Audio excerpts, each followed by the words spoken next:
Good morning, good afternoon, good evening. My name is Jason Williams, and I'm with my tag team partner, Blake Castetter, and we are the Sunday Funday guys. Blake, we got some more Saturday action. We got Sunday six pack. College football is on. Yeah, Some lates. some lates for sure. Looking forward to doing this episode. Can't believe we're in the week 6 already with the Sunday six pack and the lates. Crazy, Mm-hmm.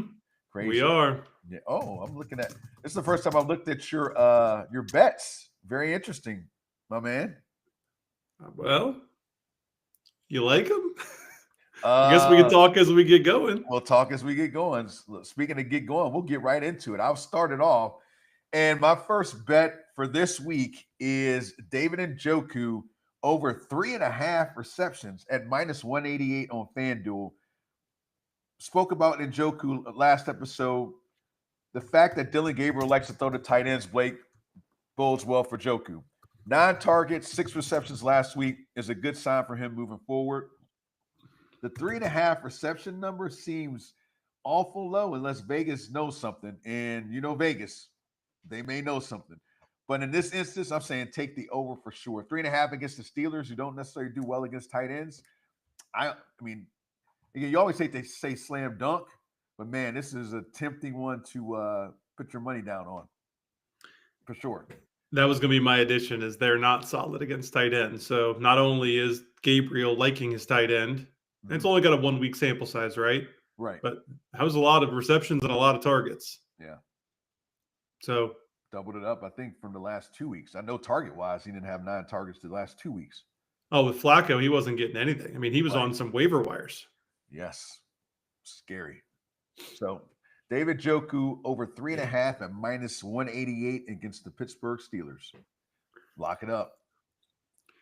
I'm going with my Mm. first pick out of Miami with Devon Achane at over 32.5 receiving yards. Now, this line's moved. It started at 30.5. So Mhm. a lot of people must like this. Mhm. And it's a negative 108 on DraftKings.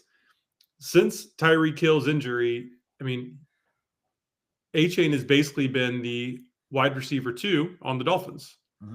We thought maybe Waller might see that bump. He didn't see a bump. He's still scoring touchdowns, but he's really not getting that many targets and that many yards. Last week, Achane ran 55% of his routes from the wide receiver position. Wow. I don't know if you noticed that. He was out wide. I did not. Wow, that's a lot. He's averaging 24.8 routes run per game. That leads the team behind Waddle. Hill was only 23.5 routes run per game. That's wide receiver numbers right there. Correct. Yeah. And he leads his team in targets per route ran with a 26% share. Last week in his first full game without Hill, he led the team with 6 catches at an 87% snap count. Mm-hmm. He's notoriously known for playing better at home. This week he's in Miami. At home, over his career, he's averaged 52.4 receiving yards when getting 3 or more targets. Mm-hmm. He's got the Chargers. They allowed our boy Bill Krosky-Merritt to have 39 receiving yards on only 2 targets. Chargers are favored by 4.5. Should be a positive game script for passing the ball. Mm-hmm. I think this is a slam dunk. Yeah, I mean, the way they use Achane in terms of getting him out of the backfield is one thing, but the stats you just provided is a whole other thing. Those are wide receiver type numbers for a running back. So in terms, I don't think whatever his rushing yards are in terms of betting, I think that's under, but I do think the over in terms of the passing yards makes sense in this context. Mm-hmm. Yeah, I agree. My next pick in terms of betting this week is Rico Dowdle over 72.5 rushing yards against the Cowboys this week. You think lightning strikes twice? Half a lightning. I don't want to say a whole lightning bolt. 200 yards back-to-back weeks is very hard to do. So I'll give him half of a lightning bolt, not a whole lightning bolt. But nonetheless, revenge for Mr. Dowdle. The former Cowboy is coming off a career-high 206, Blake. 206 yards performance against the Dolphins. And guess who they play this week? The Cowboys, his old team. With Chuba Hubbard ruled out, this means another opportunity for Rico. Look for him to run like a man possessed against a Cowboys defense who's giving up the fifth most fantasy points to running back. So obviously there's an opportunity for him to not only get yards but get revenge from his former team. As I said, I don't see 200 yards, but I believe he would eclipse 72.5 yards for sure this week against the Cowboys. Any chance you'd ladder that up to 100?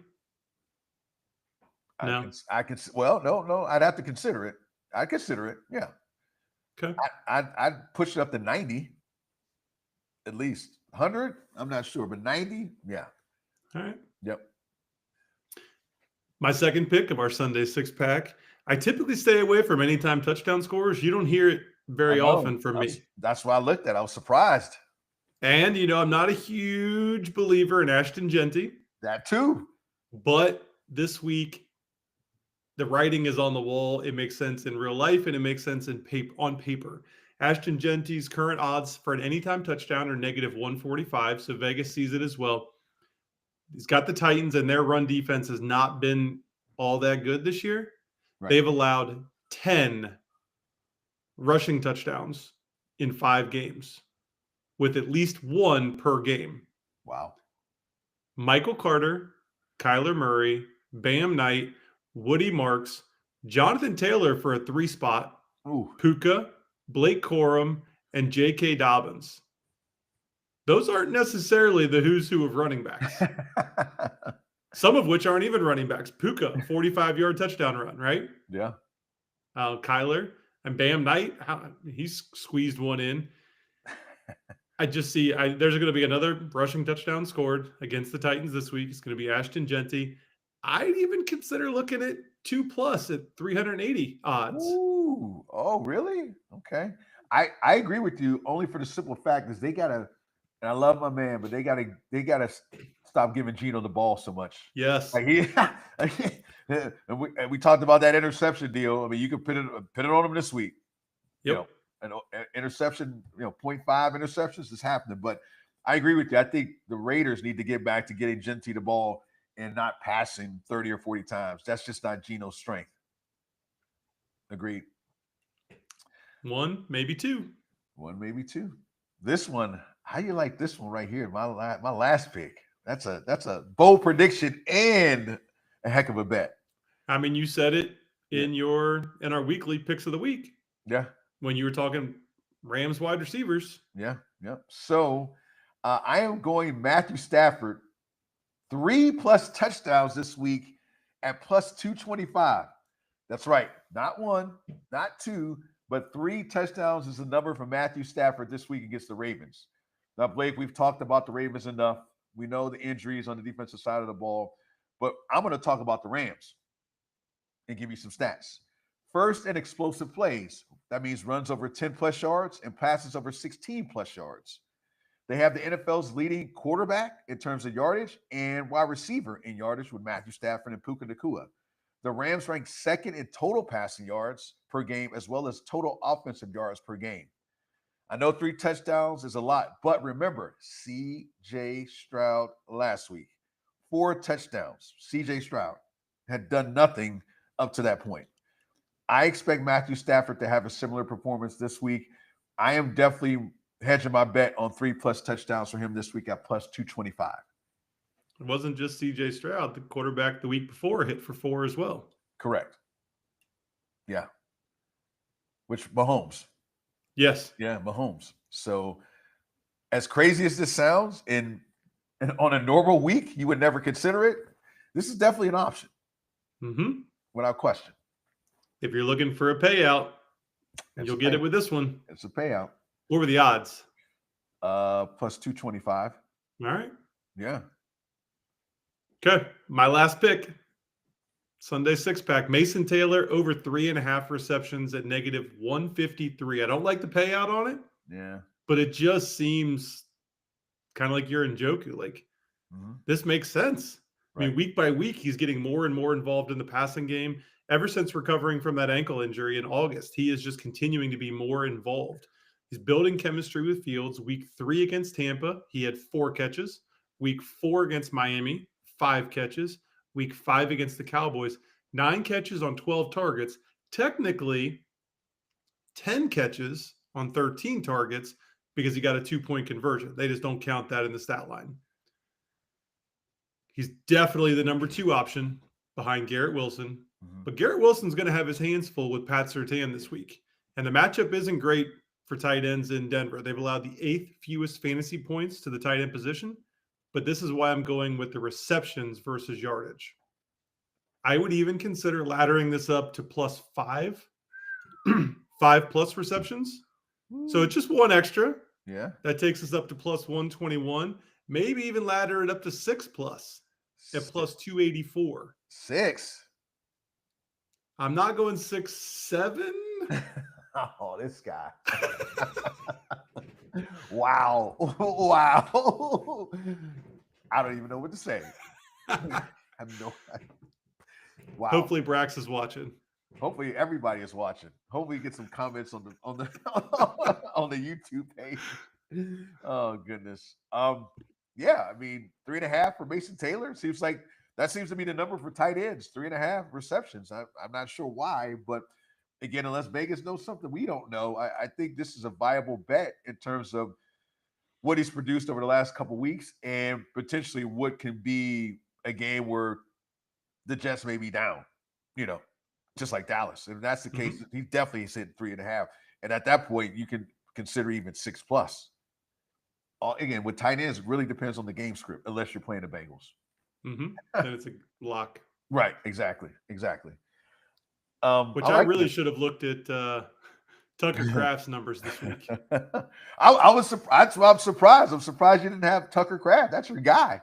I do like Tucker Kraft. Yeah, I like this one a little bit better, though. That's all right. Well, let's get into my college bet. Bonus.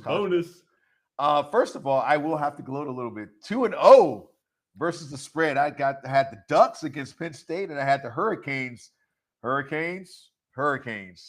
That thing got a little tricky towards the end, but right, got a little tricky. This week's bonus bet is Oklahoma at Texas. Texas favored by 2.5. Now, Blake, not everything is bigger. Go ahead. Unranked Texas, right? In Oklahoma, I believe. Yeah. Number 8. Yep. Oklahoma. Yeah, I'm not sure how that happens, but anyway, again, unless Vegas knows something we don't. Like I mentioned, not everything's bigger in Texas, Blake.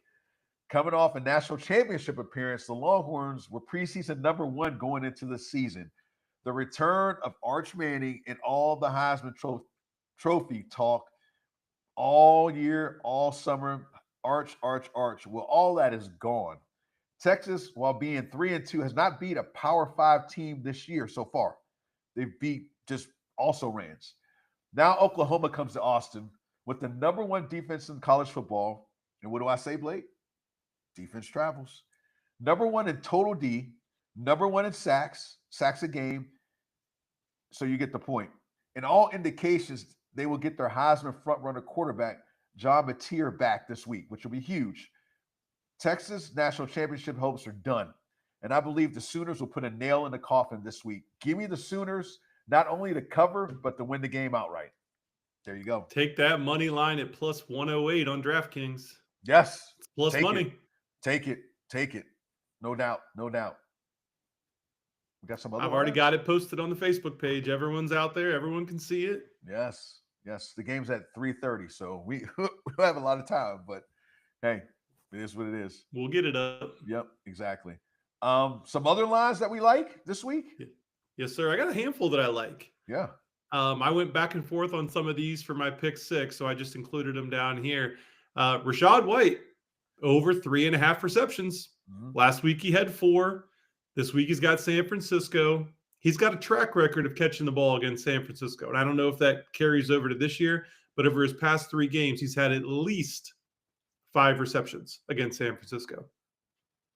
Tyquan Thornton, this is a sneaky one. Longest reception over 14.5 yards. Now, what I like about this, he leads the league in average depth of target at 23.92.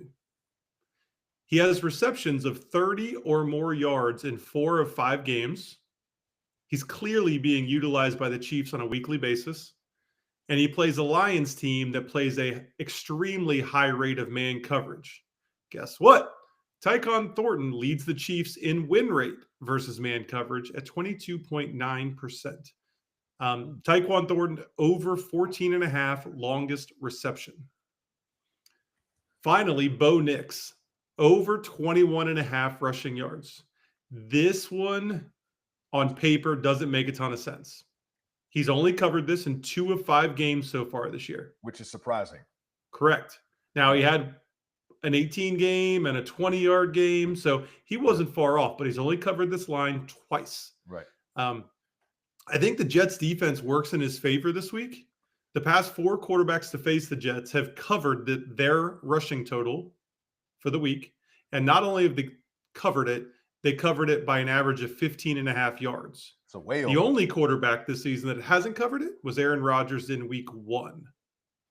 So not only do I like Bo Nix at over 21 and a half rushing yards, I'm also considering his over on the longest run at over 10 and a half rushing yards.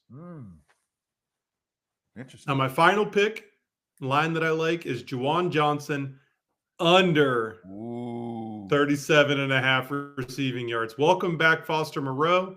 Welcome back, Taysom Hill. Sorry, Juwan Johnson. Your run was fun. It was good for a couple weeks. It has come to an end. Off the bandwagon. Off of it. That's right. Off the bandwagon. Well, Fanatics, I mean, we gave you a Sunday 6-pack, a bonus bet, and then some other lines we like. So take your pick. Put them together. Do them singly, however you want to. But they're out there for you guys to study and to throw some money down on. I like it. Or all the above, throw the singles and then do a big parlay for the heck of it. I can say that'd be a huge parlay. I wonder what I'm gonna have to do that. See, I'm gonna parlay this, honestly. I'm gonna look at all this and I'm gonna parlay it and we'll see what happens. We put a couple bucks on it. Yeah, we got to lose a couple bucks. That's a heck of a parlay.